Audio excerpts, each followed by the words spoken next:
Taste the Daily. 4 ஆண்டுகளாக இலவச மின்சாரத்திற்கு காத்திருக்கும் தங்களுக்கு உரிய அறிவிப்பு ஏதும் செய்யாமல் விடிய அரசு ஏமாற்றி வருவதாக விவசாயிகள் குற்றம் சாட்டுகின்றனர். தமிழகத்தில் மின்சார இணைப்பு கேட்டு 4.25 லட்சம் விவசாயிகள் காத்திருக்கும் நிலையில் அவர்களுக்கான மின்சாரத்தை வழங்க ஸ்டாலின் மாடல் அரசு முன்வரவில்லை. அதேபோன்று 4 ஆண்டுகளாக இலவச மின் இணைப்பு குறித்தும் ஸ்டிக்கர் ஸ்டாலின் அரசு அறிவிப்பு ஏதும் வெளியிடவில்லை. இந்த நிலையில் கடந்த மாதம் 8ஆம் தேதி தமிழ்நாடு மின்சார விநியோக கழகம் சோலார் பம்புகளை அமைத்துள்ள விவசாயிகளுக்கு இலவச மின் இணைப்பு வழங்கப்படாது என அறிவித்து விவசாயிகளின் தலையில் பேரிடியை இறக்கியுள்ளது.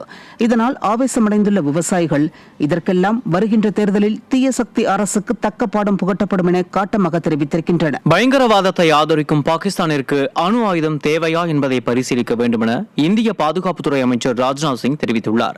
பாகிஸ்தான் ராணுவத்தை எதிர்த்து போராடிய இந்திய ராணுவ வீரர்களை ஜம்மு காஷ்மீர் ஸ்ரீநகரில் இந்திய பாதுகாப்புத்துறை அமைச்சர் ராஜ்நாத் சிங் சந்தித்து பாராட்டினார். பின்னர் பேசிய அவர் பகல்காமில் தீவிரவாதிகளால் கொல்லப்பட்ட அப்பாவி மக்களின் தியாகத்திற்கும் பயங்கரவாதிகளுடைய தாக்குதலில் வீர மரணமடைந்த ராணுவ வீரர்களின் தியாகத்திற்கும் தலைவணங்குகிறேன் எனவும் ராணுவத்திற்கு நாடே கடமைப்பட்டுள்ளது எனவும் தெரிவித்தார். மேலும் ஆபரேஷன் சிந்தூர் வெற்றியால் நாடே பெருமிதம் கொள்கிறது எனவும் நேரம் வரும்போது கடுமையான நடவடிக்கைகளை இந்திய பாதுகாப்புத்துறை எடுக்கும் என்பதுதான் ஆபரேஷன் சிந்தூர் எனவும் தெரிவித்தார். பயங்கரவாதிகளை ஆதரிக்கும் பாகிஸ்தானுக்கு அணு ஆயுதம் தேவையா என்பதை பரிசீலிக்க வேண்டும் எனவும் பாகிஸ்தானின் அணு ஆயுதங்கள் கண்காணிப்பின் கீழ் வர வேண்டும் எனவும் அவர் தெரிவித்தார். கிருஷ்ணகிரியில் கல்குவாரி குத்தகைக்கு வழங்கிய தொகையை தராமல் ஏமாற்றி மிரட்டி வருவதாக திமுக நகர்மன்ற தலைவர் மற்றும் அவரது கணவர் மீது காவல் கண்காணிப்பாளரிடம் புகார் அளிக்கப்பட்டுள்ளது.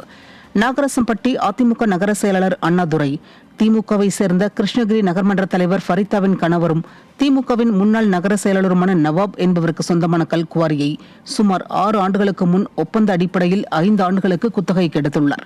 இதில் 5 கோடி நஷ்டமடைந்த நிலையில் குத்தகை காலமும் முடிந்ததால் தான் கொடுத்த 1 கோடியே 30 லட்சம் ரூபாயை திரும்ப கேட்க சென்ற அவரது மனைவியை திட்டி மிரட்டி நாயை ஏவி திமுக நிர்வாகி வீட்டை விட்டு துரத்தியதாக மாவட்ட காவல் கண்காணிப்பாளரிடம் அண்ணாதுரை புகார் அளித்தார்.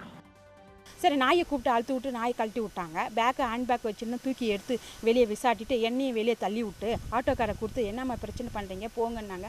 ஏங்க நாங்கள் என்ன பிரச்சனை பண்ண, எங்கள் பணத்தை கொடுத்துட்டு நாங்கள் கேட்குறதுக்கு வந்தது எங்களுக்கு இந்த நீ இது பிரச்சனையா, எந்த ஊரில் நியாயம் அப்படின்னு கேட்டு கேட்டை விட்டு வெளியே தள்ளி கேட்டை சாத்திட்டாங்க சார். எங்களுக்கு பணம் வேணும்னு தான் நான் கேட்கறதுக்கு போனேன், வேறு எதுவுமே நான் கேட்கலைங்க சார்.